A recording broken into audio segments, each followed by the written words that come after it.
Uh, I know it's been a little second, so I I've been meaning to actually do this story for a while, but in order to do this story, um, so that you might better understand who Castleval Marquise is, I had to kind of get permission because this is one of those things that it involves uh several people that are very very close to me that I care about, and um I didn't want them to feel uncomfortable or to make their lives harder. Because it's a thing of respect. But if you've seen the thumbnail and everything else, this is the story of the creation of the trio, myself and two others, and how we became one of the most successful, alleged, infamous street families in modern day history. I still to this day haven't seen anybody who did it the way that we did it with this much respect. So here's the story.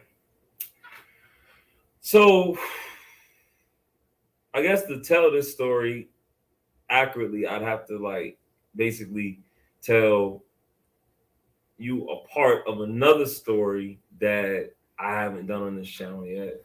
And I'm trying to find the legal parameters on exactly how to do it. Okay. This was about maybe a couple of months after I basically had met my street big brother. You know what I mean? KO.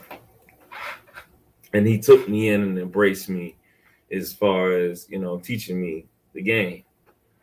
Um, I started off with the Moses. And if you know anything about Moses in biblical time, Moses had the burning. We're going to leave it at that. So I was getting the Moses, but I was getting a nice quantity for, let's just say, a very, very, very reasonable price. Um, and it was, of good quality, you know. And I'm young, you know what I'm saying? So this was kind of like a starter pack or like an open position to see how I do, you know, can I get it all, things of that nature. Okay. So I had a thing all through elementary school, middle school, and almost at the beginning, ninth grade year, part of high school, where I had never been to any school more than a year and a half. Like I'd always switch. I would switch between two counties too. Like, back in those days, I'd use somebody address to go to this county and then use somebody address to go to that county. Like that's just even what my parents did. Like, you know, um, but I would get into it because, I was the new kid or the outcast. So, and I didn't at this point make friends very well. Like, because, in those days, people had pretty big families. Like the Simmons family is 30 of them, and the Greens family and the Browns family is 30 of them, 30 of them. And then you, the new kid, and then everybody feels like they want to test their manhood on you, you know what I'm saying? And try to make your life difficult. And then when they lose, and some of y'all did lose, then it becomes let's rush them, let's gang them, and everything. And I never respected that, and I always saw other people in the same boat as me. And even some people who had family that went to these schools and did, they had, support, their families wouldn't claim them. And that correlated with me because my biological family hung me out to dry just like them. So, I'm like, psh, you know, all for one and one for all. So, this is right around the time where I did adapt. And I guess later on in life, this is what Blanca, if you've been following the channel, this is what Blanca and me were very much alike at.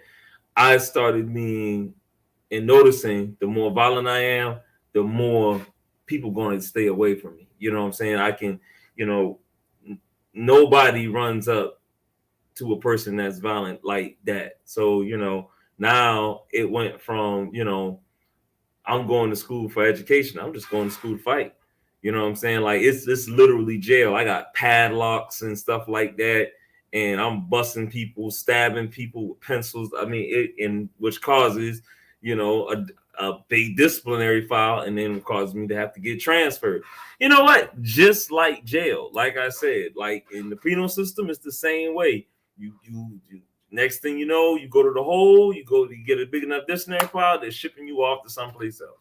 Okay, so this is what happens. But now I got a little bit of clout with some older people because of KO, but I got this package as well of the Moses.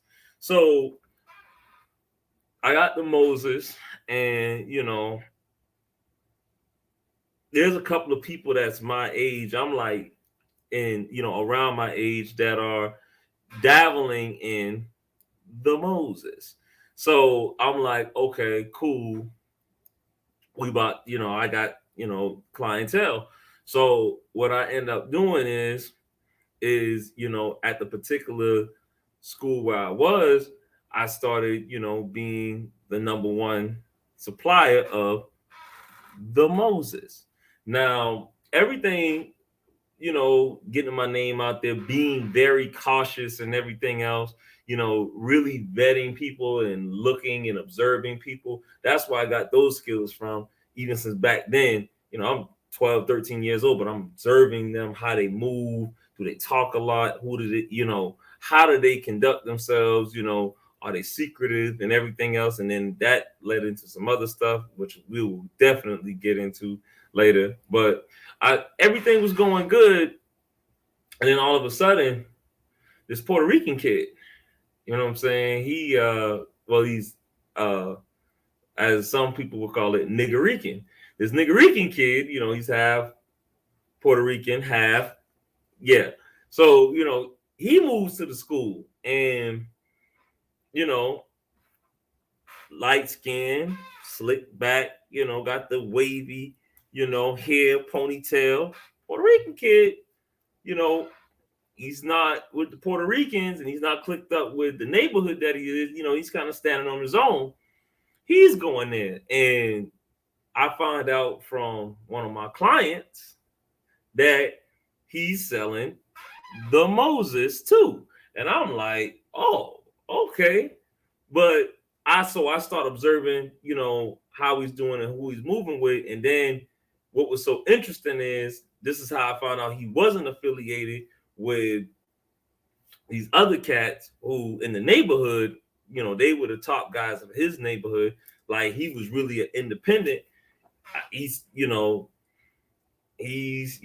having a reputation. And then I started seeing like the hate and the beef. So I decided one day, I'm like,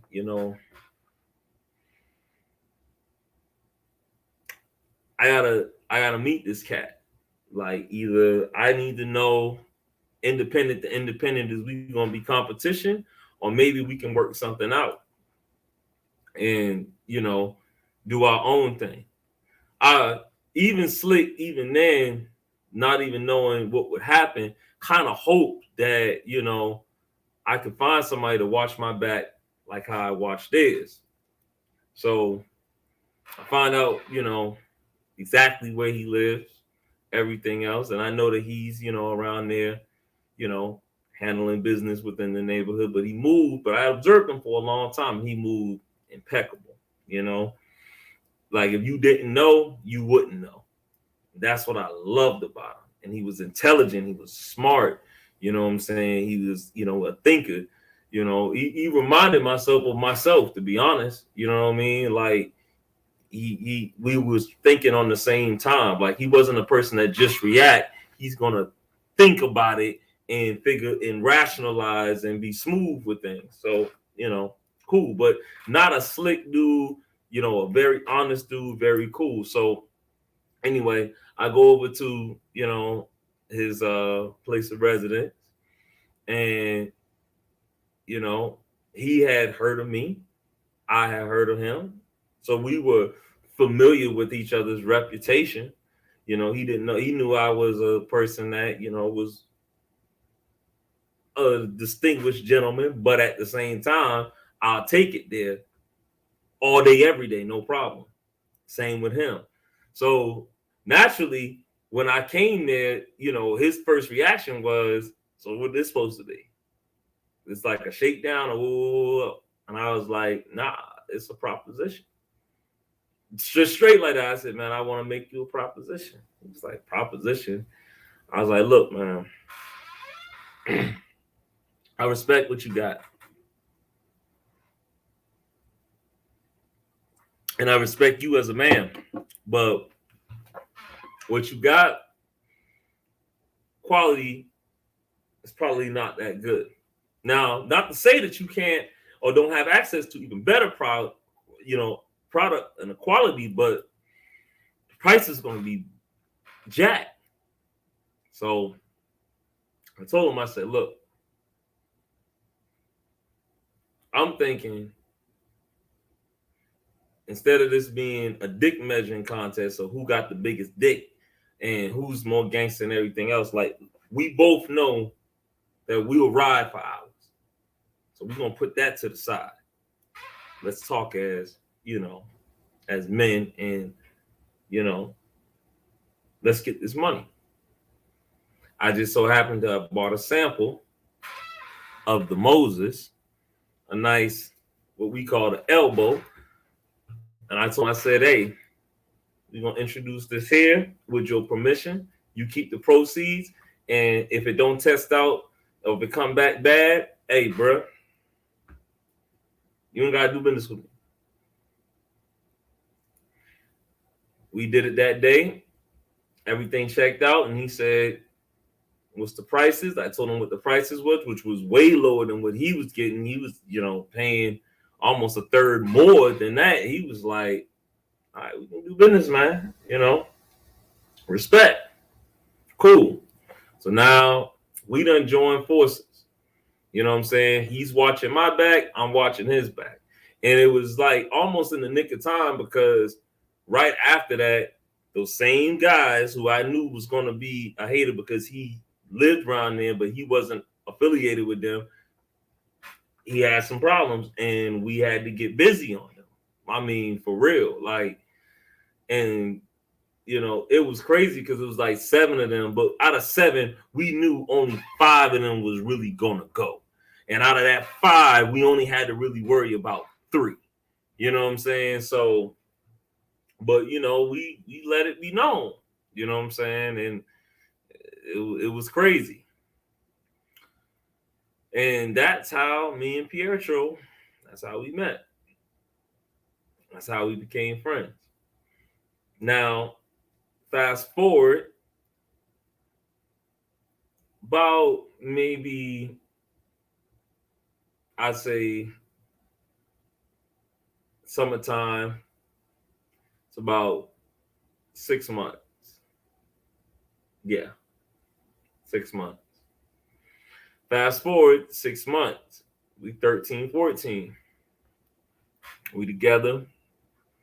And like now, like there's some days where I go chill in his neighborhood to watch his back. Some days he come to my neighborhood, watch my back. Like we going back and forth, but making sure that each other's is straight. You know what I'm saying? Like even like implementing the system. Like, hey, bro, call me when you get to the house. You know what I'm saying? Like, don't be on no BS, man. Like, you know what I'm saying? We got to watch our backs out here. You know, because eyes is everywhere, and a lot of people who, you know what I'm saying, they want to see us fall. So one day, it's a Saturday, and he came over to my hood, and he was just like, yo, he's like, you coming out today? I'm like, yeah, man, let's go. You know what I'm saying? So we going out, and we go to the basketball court. Now, neither one of us, I'm going to be 110% honest, neither one of us really can play basketball. Basketball, like, we're not sports guys at all. You know what I'm saying? We got other common interests of this. But, you know, just the general dynamics of the sport, we can do. You know what I mean? Now, I'm good at guarding. Bruh, there's nobody I know that can put up defense than me. I'm an okay shot. Handling's a little, it ain't nowhere near, but that's it. You know what I mean? I'm not even average at best. I'm just gonna be honest. You know what I mean? Pietro, decent at guarding, but Steph Curry with the shot. You know what I'm saying? Lovely. Handles is about like mine, pretty good. And that's that. So we at the basketball court. As I told y'all in the Danielle story, this is the time when they was in my neighborhood, the East Side, West Side Wars. Because he's with me, he's automatically East Side. The West Side cats is over there. They're at the basketball court, but it's kind of like a uneasy kind of like skirmish truce going on. This was actually before the Danielle thing even happened. So we over there, and it's three of them, two of us, and they doing their thing. They want to play basketball. Loser got to get up off the court. All right, cool. Just so happened by just pure coincidence, there's another dude who's been watching them play, but he ain't really interacted with them over there in the cut, just chilling. Kind of heavy set muscle dude, but you know, he ain't like fat, but you know, he's, you know, you can tell he be, you know, pumping the iron, you know what I mean? Our age. Asks me and him, after he see us talking to these guys, he like, he over here, we trying to play, you know, 3-on-3. You know, we trying to play them. He like, hey man, I can roll with y'all. We like, yeah, no problem. Hey man, we got him. All right, cool. Hey man, what's your name?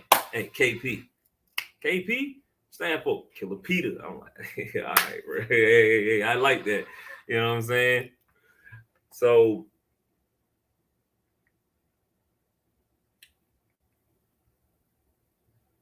go to tip off center. KP's like, got this, you know, because he's a little bit taller than us. Got that statue, like Shaq. Tip off, gets the ball. Pop. I get it. Come down the court. Hand it. Just. Woo. Pietro. Whoosh. It's up there. Motherfuckers like, damn. You know what I'm saying? And at that moment, all three of us knew, without having to have a word, without having to have played, without having to, you take this one and everything else, we just knew this how we gonna be. This how we gonna win. Because we all just displayed our skills. And every once in a while when it gets too hot, all we gotta do is just change it up a little bit. That's it. But we're gonna go back.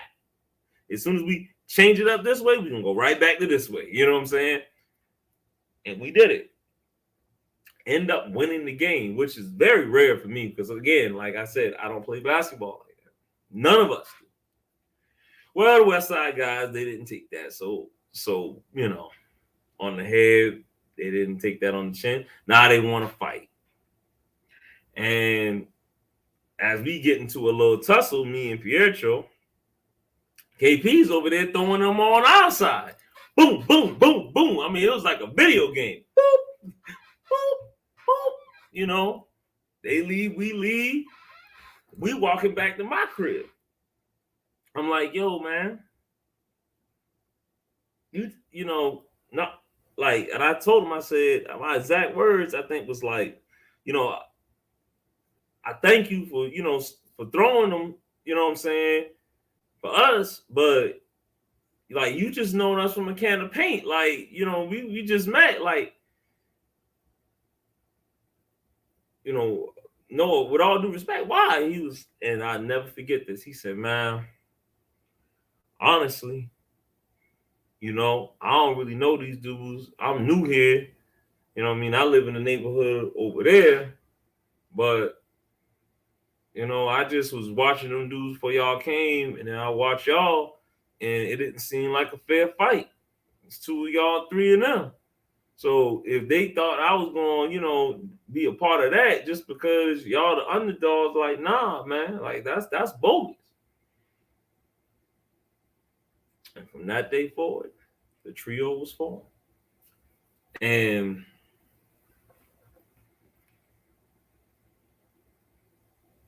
we became that.